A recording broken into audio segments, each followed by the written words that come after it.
Abraham Lincoln was born to Thomas and Nancy Lincoln on February 12, 1809, in a log cabin on a farm in Hardin County, Kentucky. 2 years later the family moved to a farm on Knob Creek. There, when there was no immediate work to be done, Abraham walked 2 miles to the schoolhouse, where he learned the basics of reading, writing, and arithmetic.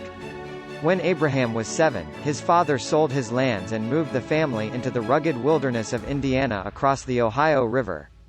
After spending a winter in a crude shack, the Lincolns began building a better home and clearing the land for planting.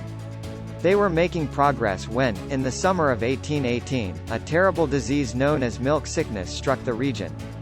First it took the lives of Mrs. Lincoln's uncle and aunt, and then Nancy Hanks Lincoln herself died. Without Mrs. Lincoln the household began to fall apart, and much of the workload fell to Abraham and his sister. The next winter Abraham's father returned to Kentucky and brought back a second wife, Sarah Bush Johnson, a widow with 3 children. As time passed, the region where the Lincolns lived grew in population. Lincoln himself grew tall and strong, and his father often hired him out to work for neighbors. Meanwhile, Lincoln's father had again moved his family to a new home in Illinois, where he built a cabin on the Sangamon River. At the end of the first summer in Illinois, disease swept through the region and put the Lincolns on the move once again. This time it was to Coles County. Abraham, who was now a grown man, did not go along. Instead he moved to the growing town of New Salem, where he was placed in charge of a mill and store. Life in New Salem was a turning point for Lincoln, and the great man of history began to emerge. To the store came people of all kinds to talk and trade and to enjoy the stories told by this unique and popular man. The members of the New Salem Debating Society welcomed him, and Lincoln began to develop his skills as a passionate and persuasive speaker. When the Black Hawk War erupted between the United States and hostile Native Americans, the volunteers of the region quickly elected Lincoln to be their captain. After the war he announced himself as a candidate for the Illinois legislature. He was not elected, but he did receive 277 of the 300 votes cast in the New Salem precinct. In 1834, after another attempt, Lincoln was finally elected to the state legislature. Lincoln's campaign skills greatly impressed John Todd Stuart, a leader of the Whigs, one of 2 major political parties in the country at the time. Stuart was also an outstanding lawyer in Springfield, Illinois, and soon took Lincoln under his care and inspired him to begin the study of law. Lincoln served 4 straight terms in the legislature and soon emerged as a party leader.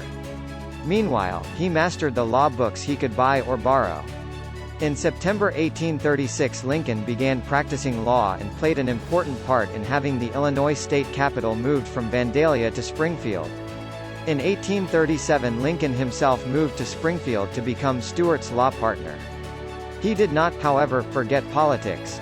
In 1846 Lincoln was elected to the U.S. Congress. During these years Lincoln had become engaged to Mary Todd, a cultured and well-educated Kentucky woman. They were married on November 2, 1842.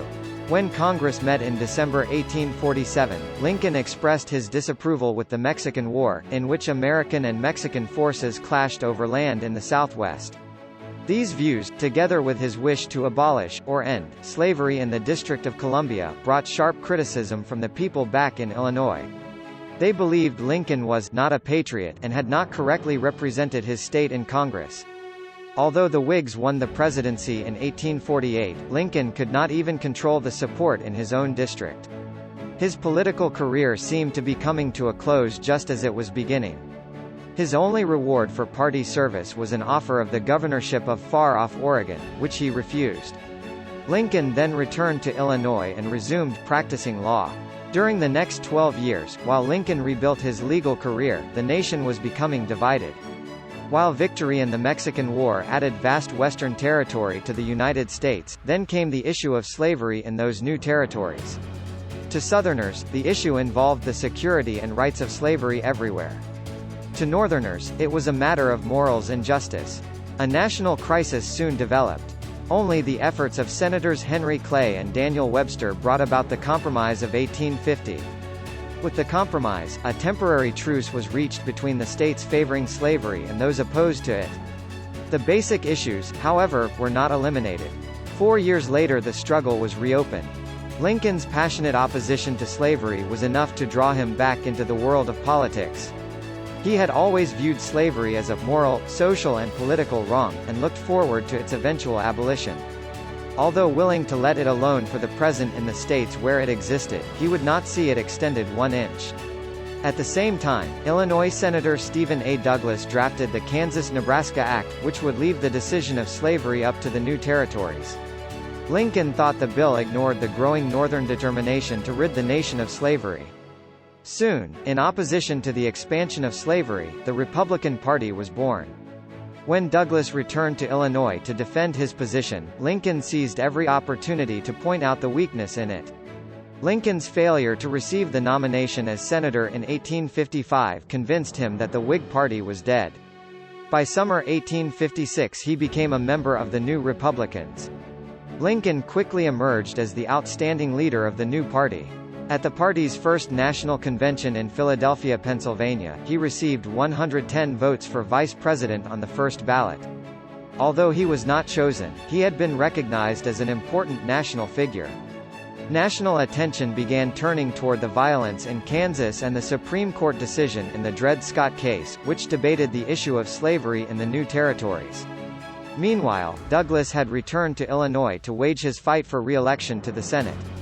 But unlike in earlier elections, Illinois had grown rapidly and the population majority had shifted from the southern part of the state to the central and northern areas. In these growing areas the Republican Party had gained a growing popularity, as had Abraham Lincoln. As Lincoln challenged Douglas for his seat in the Senate, the two engaged in legendary debates. During the Lincoln-Douglas debates, Lincoln delivered his famous "House Divided" speech, stating, "A house divided against itself cannot stand. I believe the government cannot endure permanently half slave and half free." Lincoln proved his ability to hold his own against the man known as the Little Giant. In the end Douglas was re-elected as senator, but Lincoln had gained national attention and his name was soon mentioned for the presidency. In 1860 the Republican National Convention met and chose Lincoln as their candidate for President of the United States. With a divided Democratic Party and the recent formation of the Constitutional Union Party, Lincoln's election was certain. After Lincoln's election victory, parts of the country reacted harshly against the new president's stand on slavery. 7 southern states then seceded, or withdrew, from the Union and formed the Confederate States of America. In his inaugural address he clarified his position on the national situation.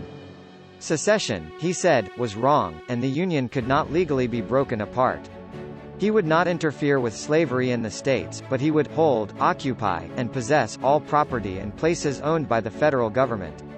By now there was no avoiding the outbreak of the Civil War. From this time on, Lincoln's life was shaped by the problems and fortunes of Civil War. As president, he was the head of all agencies in government and also acted as commander-in-chief, or supreme commander, of the armies. Lincoln was heavily criticized for early failures. Radicals in Congress were soon demanding a reorganization of his cabinet, or official advisors, and a new set of generals to lead his armies. To combat this, Lincoln himself studied military books. He correctly evaluated General Ulysses S. Grant and General William T. Sherman and the importance of the Western Campaign. Thanks, in part, to Lincoln's reshuffling of his military leaders, the Union forces would soon capture victory over the Confederates. Afterward, Lincoln issued his Emancipation Proclamation. The proclamation called for the freeing of all slaves in territories still at war with the Union. Later, during his Gettysburg Address, he gave the war its universal meaning as a struggle to preserve a nation based on freedoms and dedicated to the idea that all men are created equal. Lincoln was re-elected in 1864. As the end of the Civil War appeared close, Lincoln urged his people to bind up the nation's wounds and create a just and lasting peace. But Lincoln would never be able to enjoy the nation he had reunited. 5 days after the Confederate Army surrendered and ended the Civil War, Lincoln was shot by John Wilkes Booth at Ford's Theater in Washington, D.C., on April 14, 1965. The president died the next day. Although the reasons for Lincoln's assassination would be debated, his prominent place in American history has never been in doubt. His work to free the slaves earned him the honorable reputation as the Great Emancipator. His ability to hold together a country torn apart by civil war would forever secure his place as one of America's greatest presidents.